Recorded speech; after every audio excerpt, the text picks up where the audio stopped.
योजना को भारत सरकार की तरफ से अब उसको चेंज करके उसके नाम को प्रधानमंत्री आवास योजना बना दिया गया। सरकारी सारी योजनाएं जन सुविधा के लिए होती हैं और तो बहुत पहले ये बात कही गई थी कि पंचायती राज व्यवस्था के बारे में कि जिस दिन केंद्र से भेजा हुआ 1 रुपया का 1 रुपया गरीब की झोली तक बराबर पहुंच जाए उस दिन पंचायती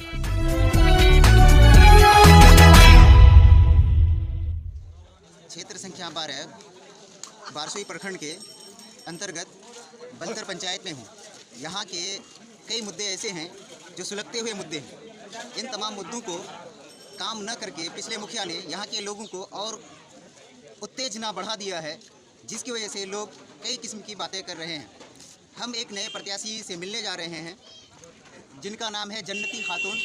ये बलतर ही पंचायत के प्रत्याशी हैं और इनके प्रतिनिधि मसूद आलम से मालूम करेंगे कि वो किन मुद्दों के साथ चुनाव लड़ रहे हैं। मुखिया साहब, आप ये ग्राम पंचायत राज बलतर के क्षेत्र संख्या 12 में जन्नती खातून को मुखिया पद के लिए हम लोगों ने नॉमिनेशन कराया है।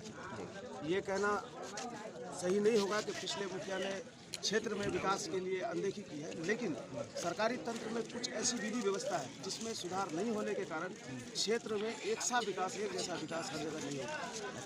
पंचायत के अंतर्गत कई सारे मुद्दे हैं, ज्वलनशील मुद्दे हैं, लेकिन उन सभी मुद्दों में सबसे महत्वपूर्ण मुद्दे हमारे इस क्षेत्र के लोग गरीब मजदूर किसान हैं और गरीब मजदूर किसानों के साथ ये बाढ़ प्रभावित क्षेत्र भी है और मजदूरी लॉकडाउन के कारण मार खाया। कोई सरकार की ऐसी कोई व्यवस्था नहीं रही, चाहे वो मनरेगा जैसी योजना हो या और कोई योजना हो जिसका संचालन नियमित रूप से किया जाए।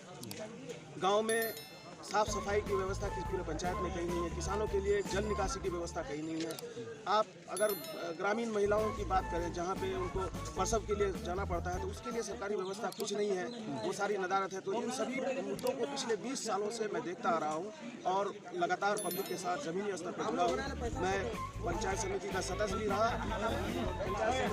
भी रहा और 5 साल अपनी सेवा दी जनता के बीच। हर संभव प्रयास किया कि इस पंचायत के विकास का रास्ता बदले, इसका नक्शा बदले और अब उसी प्रयास को आगे बढ़ाते हुए हमने इस जिम्मेदारी को उठाने का संकल्प लिया है और अपने क्षेत्र के संपूर्ण विकास के मुद्दों को। सर, ये समस्याएं हैं, आप विश्वास कैसे जीत पाएंगे? क्योंकि ऐसे लोग भी जीत जाते हैं जो बगैर बोले भी जीत जाते हैं। देखिए, कर्म ही पूजा है, ये बात सारी दुनिया जानती है। हमने अपनी ज़िंदगी के बेशकीमती 20 साल लोगों के बीच में उनकी सेवा के लिए निस्वार्थ भाव से लगाया है। बेशक आज का दौर दारू, शराब और पैसे पे जा रहा है, लेकिन मेरा आत्मविश्वास इस बात के लिए कतई तैयार नहीं होगा कि लोग हमारे मेहनत को नज़रअंदाज करेंगे। मुझे अपने क्षेत्र की जनता पर पूर्ण विश्वास है, वो मेरी मेहनत को सराहेंगे और हमको मौका देंगे। ऐसा क्या काम करेंगे जो प्राथमिकता होगी जीतने के बाद? काम एक नहीं है जिसकी मैं आपको व्याख्या करूँ, कई सारे मुद्दे ऐसे हैं। सबसे महत्वपूर्ण मुद्दा पंचायत के अंतर्गत जीवन यापन करने वाली उन महिलाओं का है जिनके बच्चे, जिनके पति मजदूरी करने के लिए, अपने परिवारों को पालने के लिए बाहर रहते हैं। उन महिलाओं को जो शिक्षित नहीं है, उनको जो बेसिक नीड है जैसे स्वास्थ्य की सुविधा हुई या आपको रोजगार की सुविधा हुई या दैनिक जीवन में जो दिनचर्या में जिन सभी सुविधाओं की जरूरत है जिसकी उनको जानकारी नहीं है, वैसी सुविधाओं को उनके घर तक स्टेप टू स्टेप पहुंचाने में हम लोगों ने पिछले 20 साल से अपना योगदान दिया और उसी काम को, उसी बीड़ा को आगे बढ़ाने के लिए ये जिम्मेदारी हम लोगों ने उठाई है।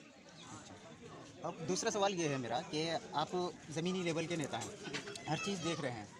उम्मीद में तो नाले तो हम भी नहीं देखे, लेकिन ये बताइए इंदिरा आवास जो सरकार फंड देती है हर एक मुखिया के द्वारा आवाम तक पहुँचाने के लिए कितना हो चुका होगा? देखिए, इंदिरा आवास योजना को भारत सरकार की तरफ से अब उसको चेंज करके उसके नाम को प्रधानमंत्री आवास योजना बना दिया गया। सरकारी सारी योजनाएं जन सुविधा के लिए होती हैं और तो बहुत पहले ये बात कही गई थी कि पंचायती राज व्यवस्था के बारे में कि जिस दिन केंद्र से भेजा हुआ 1 रुपया का 1 रुपया गरीब की झोली तक बराबर पहुंच जाए उस दिन पंचायती राज सक्सेस हो जाएगा।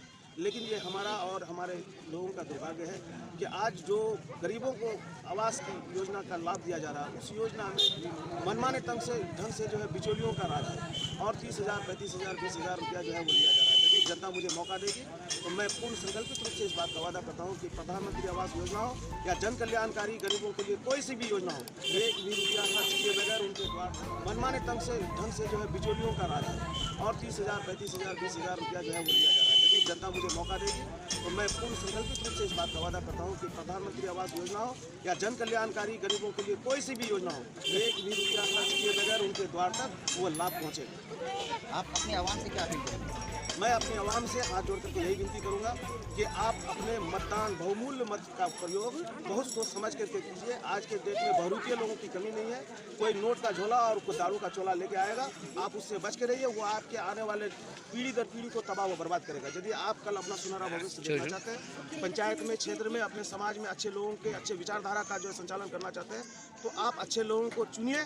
और यदि मैं आपके कसौटी पर खड़ा उतरता हूँ तो आप मुझे अपना मतदान दीजिए। मैं मजबूती के साथ आपको इस बात का यकीन दिलाता हूँ कि आपको कभी ये बोलने का या सोचने का मौका नहीं मिलेगा कि आपने गलत प्रशासन का चयन किया। धन्यवाद।